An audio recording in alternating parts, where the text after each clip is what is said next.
जी sir, मैं Indian high commission के बाहर मौजूद हूँ और आपको बताएं कि आज जो रिपब्लिक डे मनाया जा रहा है भारत के अंदर, इसके खिलाफ जो है मजम्मत के लिए और यहाँ पर कश्मीरियों की एक बहुत बड़ी तादाद जो है पूरे बरतानिया से यहाँ पे पहुँची है। कश्मीर में कर्फ्यू लगाया हुआ है भारत की तरफ से और काफ़ी महीने गुजर गए हैं।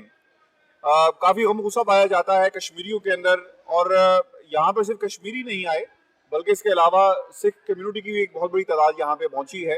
और मौक़िफ़ सिर्फ ये है, मुद्दा सिर्फ ये है कि जिस तरह कश्मीर को आज़ाद किया जाए, उसी तरह खालिस्तान की जो तहरीक चल रही है, एक अलग पंजाब की जो तहरीक चल रही है, उसके लिए भी लोग यहाँ पर पहुँचे हैं। जहाँ तक सिख कम्युनिटी का ताल्लुक है और कश्मीरियों का ताल्लुक है, तो दोनों चाहते हैं कि कश्मीर भी आज़ाद हो और सिखों ने कश्मीरियों के इस मौक़िफ़ की जो है वो तायद भी की है।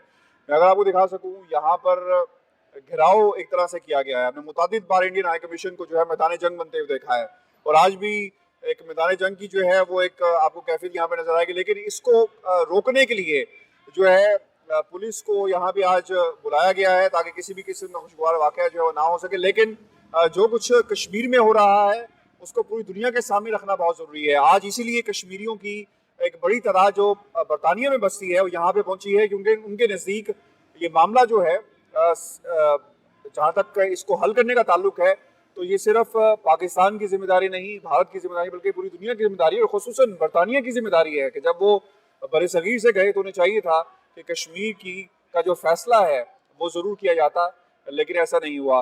अब हम लोगों के दरमियान चलेंगे और इनसे इनका मौक़िफ़ भी जानेंगे और ख़ुसूसन जो सिख कम्युनिटी क्या कहती है हम उनसे बात करेंगे। बता दें कि हमने कई बार ऐसा देखा है कि पूरे बरतानिया से लोग यहाँ पे पहुँचे हैं और जो जुल्म बर्बरियत जारी है कश्मीर के अंदर, इसके हवाले से लोगों ने अपनी आवाज़ जो है इंडियन हाई कमीशन के बाहर जो है बुलंद की है। भाई हमारे साथ मौजूद हैं। आप कहाँ से आए हो भाई? मैं हाईवेकम से आया हूँ। हाईवेकम से आया हूँ और आज ये मैंने स्पेशल वर्ड्स बनाए हैं कश्मीर सीक्स अटेंशन के। तो हमारा एक ही मकसद है कि ये 72 साल से जो इंडिया कश्मीरियों के ऊपर जुल्म बर्बरियत का जो उसने जाल डाल रखे हैं उनके ख़िलाफ़ आज के डे को ब्लैक डे मनाना, क्योंकि आज इंडिया का रिपब्लिक डे है। हमारे जो यहाँ जमा होने का यही मकसद है कि इस पूरी दुनिया को हम अपना ये पैगाम दें कि there is no republic in India, there is no republic in India, India is only a terrorist state under the government of India.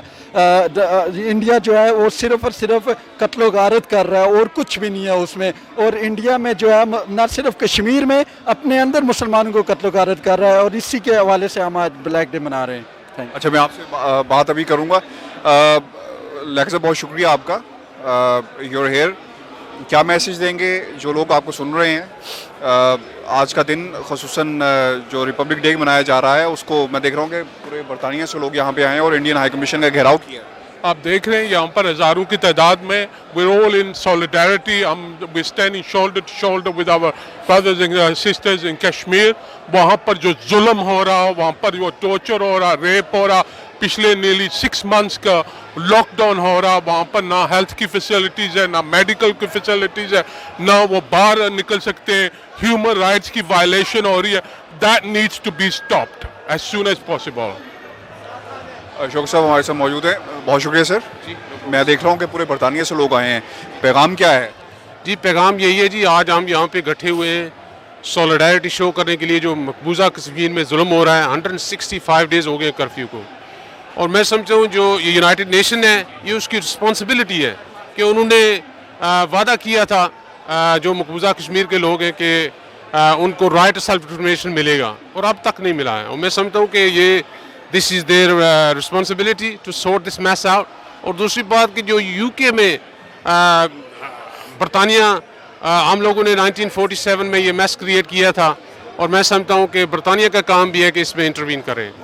और दूसरी बात कि जो लेबर पार्टी के मेंबर ऑफ पार्लियामेंट्स हैं, अबाउट 80 ऑफ देम, उन्होंने letter भी लिखे हुए हैं, उनके बेशुमार कंसर्न्स भी हैं।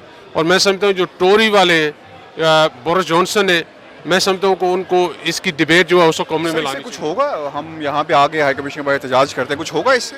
सर मैं समझता हूँ बिल्कुल प्रेशर पड़ेगा इंडियन गवर्नमेंट पे, बिल्कुल पड़ेगा। पड़ा है अभी तक तो नहीं पड़ा, कर्फ्यू नहीं उठ सका। क्या इफेक्टिव वे अपनाया जाए? सर हम तो यही कोशिश कर सकते हैं ना कि प्रेशर डाल सकते हैं हम अपनी सॉलिडरिटी शो करने के लिए आए हैं। हमारा यही है, हम यही कर सकते हैं कि जो इंटरनेशनल कम्युनिटी है उसको अवेयरनेस दें कि वहाँ पे क्या हो रहा है। बहुत शुक्रिया sir. Thank you. Indian high commission के बाहर भारतीय सहाफ़ी भी मौजूद थे। कश्मीर के मसले को भारतीय सहाफ़ी किस नज़र से देखते हैं, जब ये सवाल वहाँ पर मौजूद सहाफ़ी से किया तो उसने क्या कहा, आपको सुनवाते हैं। आपको क्या सवाल पूछना है? मैं आपसे पूछूंगा ना कि आप इन जो प्रोटेस्ट होते हैं इनको आप किस तरह देखते हो? How you perceive all this के कोई आके Indian high commission what do you think as a journalist? That's all I need to ask you. I am so sorry, but I don't think I will be allowed to do from my channel. That's all. नहीं, but that will be for YouTube. इसमें हमें तो अपने YouTube पे डालना है। अब No, I'm so sorry. I am so sorry, but I don't think I will be allowed to do from my channel. That's all. और आपको बता दें कि लोग अपने जज्बात का जो है वो इजहार कर रहे हैं और आप देख सकते हैं कि लोग जो तस्वीर है इस पे अटैक कर रहे हैं। गम गुस्से का इजहार जो है वो इसी तरह किया जा सकता है। ये लोग बरतानिया के मुख्तलिफ हिस्सों से यहाँ पर आए हैं और मकसद सिर्फ ये है कि अपनी आवाज़ जो है वो हुकूमतों तक पहुँचा सकें। दुनिया के मुख्तलिफ हिस्सों में जो इंसानियत के लंबरदार बनते हैं उन तक जो है अपना पैगाम जो है वो भेजा जा सके। अब हम कोशिश करेंगे थोड़ा सा आगे जाने की और आपको हम दिखा सकें कि यहाँ पर सिर्फ कश्मीरी जो मौजूद नहीं है बल्कि इसके अलावा सिखों की भी एक बहुत बड़ी तादाद जो है इस एहतजाज के अंदर आई है और हम कोशिश भी करेंगे कि हम उनसे बात कर सकें क्योंकि ये मामला सिर्फ कश्मीर का नहीं है बल्कि ये भी कहा जा रहा है कि पंजाब को भी जो है वो आज़ाद होना चाहिए। ਅੱਜ ਆਉਣ ਦਾ ਮਕਸਦ ਕੀ ਹੈਗਾ? ਅੱਜ ਪੰਜਾਬ ਆਜ਼ਾਦ ਕਰਾਉਣਾ ਨਾਲੇ ਕਸ਼ਮੀਰ ਆਜ਼ਾਦ ਕਰਾਉਣਾ। ਤੇ ਤੁਹਾਨੂੰ ਲੱਗਦਾ ਹੈ ਕਿ ਇਤਜਾਜ ਕਰਕੇ ਸਾਡੀ ਗੱਲ ਜਿੱਥੇ ਪਹੁੰਚਾਣੀ ਹੈ ਪਹੁੰਚੀ ਜਾਏਗੀ ਇਸ ਤਰ੍ਹਾਂ? ਪਹੁੰਚੀ ਜਾਏਗੀ, ਰੌਲਾ ਪਾਵਾਂਗੇ ਤਾਂ ਪਹੁੰਚੂਗੀ। ਤੇ ਰੋਲਾ ਅਸੀਂ ਇੰਨੇ ਸਾਲਾਂ ਦਾ ਪਾ ਰਹੇ ਹਾਂ, ਰੋਲਾ ਦਾ ਕੁਝ ਹੋ ਹੀ ਨਹੀਂ ਰਿਹਾ, ਕੀ ਕੀਤਾ ਜਾਏ? ਕਾਫਲਾ ਤੁਰਿਆ ਜਾਂਦਾ, ਹੌਲੀ ਹੌਲੀ ਸੁਣ ਲਓ। ਕਾਫਲਾ ਤੇ ਤੁਰ ਰਿਹਾ ਲੇਕਿਨ ਕੁਝ ਨਾ ਕੁਝ ਕਰਨਾ ਪਏਗਾ ਨਾ। ਜਿਹੜਾ ਇਫੈਕਟਿਵ ਤਰੀਕਾ ਕੀ ਕਰ ਰਹੇ ਇਤਜਾਜ ਨਾਲ ਤੇ ਕੁਝ ਨਹੀਂ ਹੋਏਗਾ, ਕੀ ਕਰੀਏ ਹੋਰ? ਹੋਰ ਸੰਘਰਸ਼ ਕਰਨਾ ਚਾਹੀਦਾ ਜਿੱਦਾਂ ਆਜ਼ਾਦੀ ਮਿਲਦੀ ਹੁੰਦੀ ਆ ਉਸ ਤਰੀਕੇ ਦੇ ਨਾਲ। ਮੋਦੀ ਕੀ ਕਰ ਰਿਹਾ ਸਰ ਦੱਸੋ ਨਾ। ਮੋਦੀ ਨੇ ਛੱਡਿਆ ਹੀ ਕੱਖ ਨਹੀਂਗਾ, ਤਾਂ ਕੀਤਾ ਕੀ ਹੈ ਪਿੱਛੋਂ ਉਹਨੇ ਕੀਤਾ ਕੀ ਨਹੀਂਗਾ, ਸਭ ਕੁਛ ਕੀਤਾ ਉਹਨੇ। ਕਿੰਨੇ ਜ਼ੁਲਮ ਕੀਤੇ ਕਸ਼ਮੀਰ ਦੇ ਵਿੱਚ ਜੋ ਸਿੱਖ ਉੱਤੇ ਬੀਬੀਆਂ ਕਸ਼ਮੀਰ ਵਿੱਚ ਉਹਨਾਂ ਤੇ ਕਿੰਨਾ ਅਤਿਆਚਾਰ ਕੀਤਾ, ਉਹਨਾਂ ਦੀ ਇੱਜ਼ਤ ਨੂੰ ਹੱਥ ਪਾਇਆ ਉਹਨੇ। ਜੋ ਛੋਟੇ ਛੋਟੇ ਬੱਚੇ ਆ ਉਹਨਾਂ ਤੋਂ ਲੈ ਕੇ 90 ਸਾਲ ਦੇ ਬਜ਼ੁਰਗਾਂ ਨੂੰ ਖੋ ਸ਼ਹੀਦ ਕੀਤੇ ਮਾਰਿਆ ਜਾ ਰਿਹਾ ਔਰ ਜੋ ਕਸ਼ਮੀਰ ਆ ਉਹਨੂੰ ਇੱਕ ਤਰ੍ਹਾਂ ਨਾਲ ਜੇਲ੍ਹ ਦੇ ਵਿੱਚ ਤਬਦੀਲ ਕਰ ਦਿੱਤਾ। 370 ਧਾਰਾ ਖਤਮ ਕਰਕੇ ਉੱਥੇ ਇੰਨਾ ਜ਼ੁਲਮ ਕੀਤਾ ਜਾ ਰਿਹਾ ਕਿ ਕੋਈ ਗੱਲ ਬਾਹਰ ਆਉਣ ਨਹੀਂ ਦੇ ਰਹੇ। ਇਸੇ ਤਰ੍ਹਾਂ ਹੀ ਪੰਜਾਬ ਦੀ ਧਰਤੀ ਤੇ ਕੀਤਾ ਗਿਆ ਸੀ ਔਰ ਜੋ ਲਗਾਤਾਰ ਜਾਰੀ ਆ। ਸੋ ਇਹਦੇ ਖਿਲਾਫ ਜਿਹੜਾ ਸੰਘਰਸ਼ ਆ ਉਹ ਕਸ਼ਮੀਰੀ ਵੀ ਕਰ ਰਹੇ ਆ ਔਰ ਸਿੱਖ ਵੀ ਕਰ ਰਹੇ ਆ।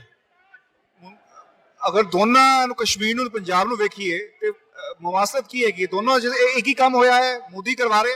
ਚਾਹੇ ਜਿਹੜੀ ਵੀ ਹਿੰਦੁਸਤਾਨ ਦੀ ਸਰਕਾਰ ਆਉਂਦੀ ਹੈ, ਚਾਹੇ ਮੋਦੀ ਹੋਵੇ ਚਾਹੇ ਕਾਂਗਰਸ ਹੋਵੇ, ਉਹਨੇ ਕਾਂਗਰਸ ਦੇ ਟਾਈਮ ਤੇ ਸਿੱਖਾਂ ਦੇ ਸੱਚਖੰਡ ਸ੍ਰੀ ਦਰਬਾਰ ਸਾਹਿਬ ਤੇ ਹਮਲਾ ਕੀਤਾ, ਟੈਂਕਾਂ ਦੇ ਤੋਪਾਂ ਦੇ ਨਾਲ ਅਟੈਕ ਕੀਤਾ ਔਰ ਹਜ਼ਾਰਾਂ ਸਿੱਖਾਂ ਨੂੰ ਸ਼ਹੀਦ ਕੀਤਾ ਔਰ ਝੂਠੇ ਪੁਲਿਸ ਮੁਕਾਬਲੇ ਬਣਾਏ।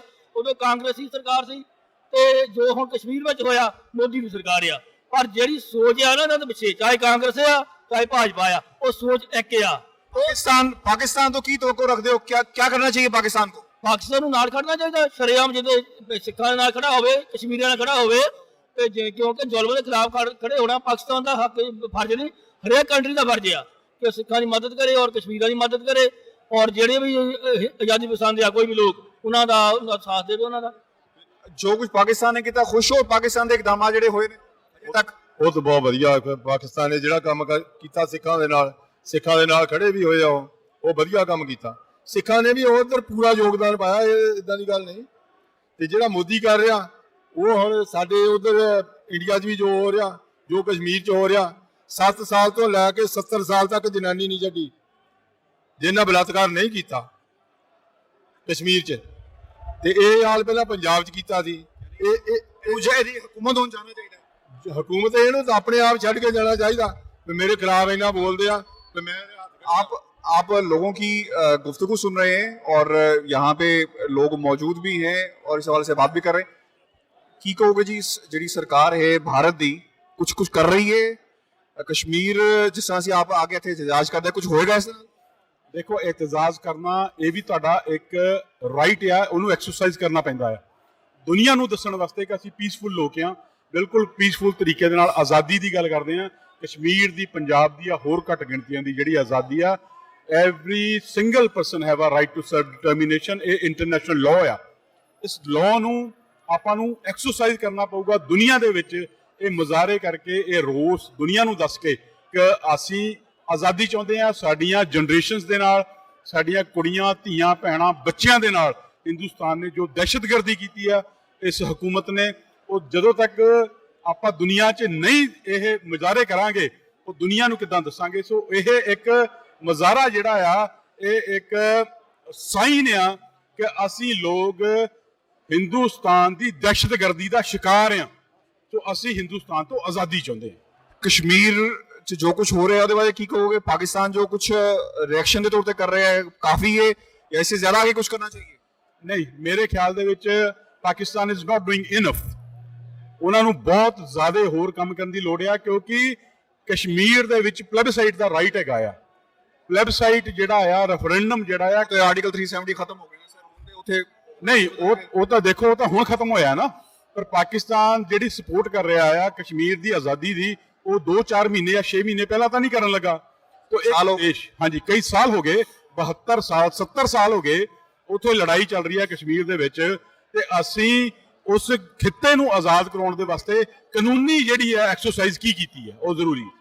आप लोगों की गुफ्तगू सुन रहे थे कि सिर्फ पाकिस्तानी यहाँ पे मौजूद नहीं है, कश्मीरी यहाँ पे मौजूद नहीं है, बल्कि पूरी बरतानिया से सिख कम्युनिटी यहाँ पे पहुंची है। क्योंकि मकसद एक है, आज़ादी, चाहे वो खालिस्तान की आज़ादी हो, पंजाब की आज़ादी हो या कश्मीर की आज़ादी हो। क्योंकि इस वक्त भारत जो है, भारत के अंदर बहुत ही मुजालिम जो है वो उठाए जा रहे हैं। आर्टिकल 370 को कश्मीर में रिवॉक किया गया। इसके अलावा जो शहरियत का कानून है, इससे भी काफ़ी लोगों को इम्पैक्ट हो रहा है। आज हम हाई कमीशन इसलिए आए थे ताकि आपको दिखा सके कि कश्मीर के बारे में बरतानिया में लोग जो मौजूद हैं, दूसरी कम्युनिटी क्या सोचते हैं। अगर मैं आपको दिखा सकूं, ये लोग यहाँ पर जो मौजूद हैं, ये मंगवाए नहीं गए बल्कि आए हैं ताकि अपना हक खुद इरादियत जो है, अपना सेल्फ डिटर्मिनेशन जो है वो दिखा सके। बिल्कुल इंडियन एम्बेसी के बाहर मौजूद हैं और यहाँ पर आज अपना एहतजाज रिकॉर्ड कराकर दुनिया के सामने रखना चाहते हैं कि कश्मीर बनेगा पाकिस्तान।